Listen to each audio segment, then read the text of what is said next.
And a very warm welcome back. Allow me to welcome here in the studio Mr. Ashraf Naguib, Secretary General of the Egyptian Asian Business Council. Thank you very much for coming in tonight. And to you, Mr. Ashraf, and your impressions once again of the President's tour of Asia. Well, this is, I believe, the third time that he's toured Asia since he has been elected to the presidency. Right. And I think that gives us a quite significant indicator of how important that side of the world is. Right. But it's not just about Asia. We are part of the global community, and we have to reach out to all our partners around the world, those that we have, in a sense, neglected in the past probably decade or so, as Nader was saying, or the past maybe 2 decades.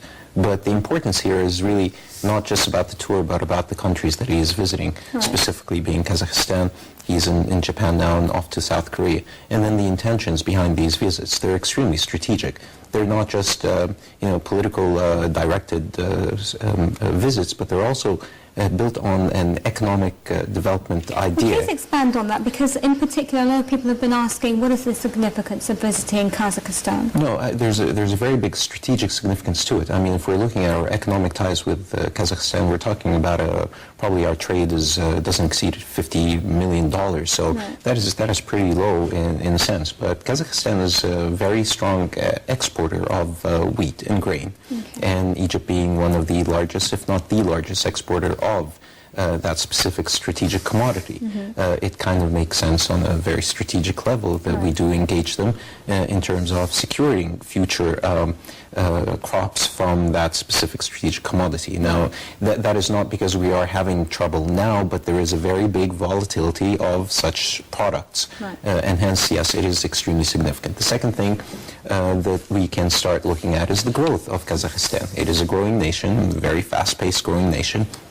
And it basically ranks somewhere in the 50s on the global competitiveness index, which shows we rank 116. So that is, again, a very strong indicator that that country is growing fast. It is a strong economy. It has a lot of natural resources that we can, in a sense, take advantage of partnerships between us. Right. But the real significance of finding Kazakhstani investments coming to Egypt through this visit would be sort of being misled in a sense. We want to secure very strategic issues that we have with Kazakhstan, and that's why it was important for him to be there. Right.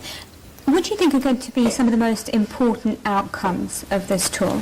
Well, again, we have to separate the countries from each other, and each country okay. has its own different approach and its own strategic context within our overall economic and global strategy. Mm-hmm. And hence, Japan is very, very different than Kazakhstan, and what we're looking for from South Korea will obviously be different from what we are seeking from Japan. So if we can put Kazakhstan aside now and understand that strategic objective that we have from our bilateral relations, we can move on to Japan. Now, Japan is a completely different ballgame, a country that is number 6 on the global competitiveness index. So, I mean, the space and that distance in terms of our performance globally in terms of competitiveness is really, really big. Now, Japan, we cannot just look at them as being a great superpower today as a result of what happened post-2000, the World War II. Mm-hmm. They were a superpower before that as well. So right. they were able to reconstruct their country on a completely different basis. About 127 million people live in over, I believe, about 300,000 kilometers squared of land, which means that Japan can fit into Egypt about 3 times right. in terms of size. And Egypt can fit 1 and a bit times into Japan in terms of population.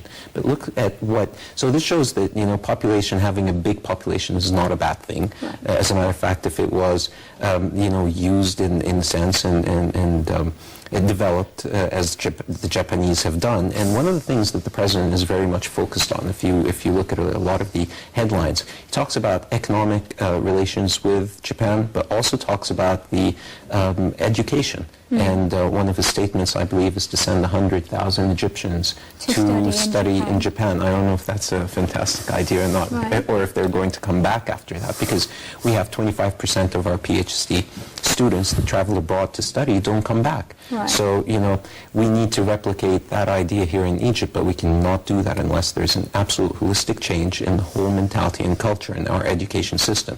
So the cultural exchange, the experience and knowledge that we can gain from their systems, not just of education, but education is the key. The way they work, the culture itself, there's a lot of things that we can actually gain out of experience there. Right. Obviously, there's more to this visit, particularly to Japan, than just the economic aspect. We're going to be seeing the President address the Japanese Parliament, perhaps the first Arab leader to do so.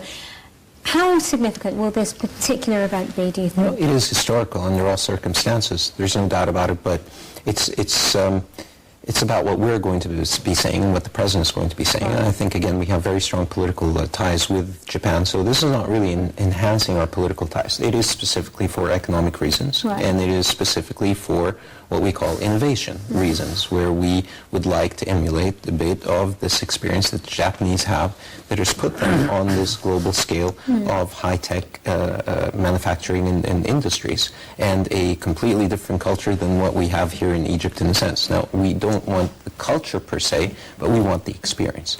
Now, when we're looking at the economic aspect of things, we're not going seeking investments at this point.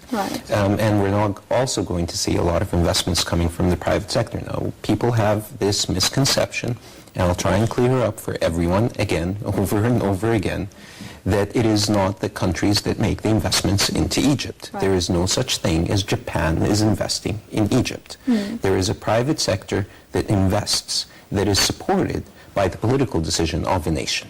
Okay, so hence, there are two aspects of the strip, and one of them is the soft loans, where the Egyptian government is seeking investments for itself through these specific loans, trying, of course, to avoid loans from the World Bank and the IMF that come with bigger price tags than what would happen with an organization like JICA. So hence, we are going to borrow about $89 million for two plants, solar power. One of them will be about 20 megawatts, and the other one will be a storage facility for 30 megawatts. Now, here comes the mutual benefit, the win-win situation that Edit was talking about, whereby there is a Japanese national strategy that their solar energy companies start raising revenues of about 500 billion yens by 2020. Now, hence, this money will be going to Japanese companies that will be building these facilities on Egyptian ground. But the result here is that we will be able to maybe fight a little bit of unemployment by having some labor working with them. But this cannot be what we call sustainable employment, because at the end of the day, the solar plant does not need high labor intensity for it to work. But, like Nader again was saying, that without the energy, we will not be able to attract other investments from other parts of the world, which might also include Japanese companies that today are looking for more energy resources in Egypt for them to be able to make that final leap. But the understanding is that there has to be a full holistic business environment that gives incentives for foreign direct investment to be able to do we like that? Honestly speaking. In what sense? Do we lack providing the investors with the initiatives? Do we have too much red tape? Do we have too much bureaucracy? These are matters that need to be dealt with. Look at your macroeconomic indicators. I mean, look at your position on the Global Competitiveness Index, on the Ease of Doing Business Index. Look at your universities and their lack of innovation. You rank 116, and that should be a basic shame on Egypt if we rank so low on a global competitiveness index where Kazakhstan ranks better than we do in innovation and education, primary education, higher education, and the ease of doing business, markets efficiency, labor efficiency.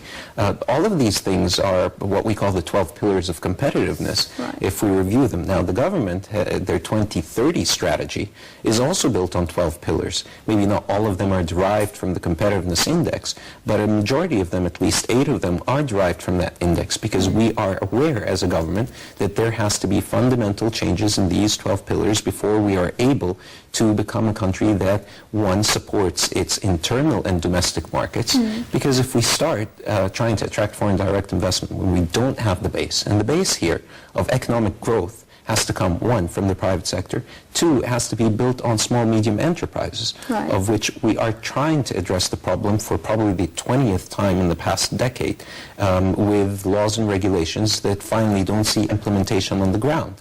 And hence, the global community now is in a major competition. There is a slowdown in the global economy, and as well, these developed nations have matured to a point of saturation in their own markets, and hence need to expand to different markets. And Africa is an untapped resource. Egypt is the gateway. It is the hub to the Middle East and to Africa. And hence, it is a win-win situation for these countries to take advantage of Egypt's growth and development now, than to wait for a latter stage when Egypt has grown and it becomes more of a bigger market for them and more difficult market for them to enter. Okay. Mr. Nedo, if I come back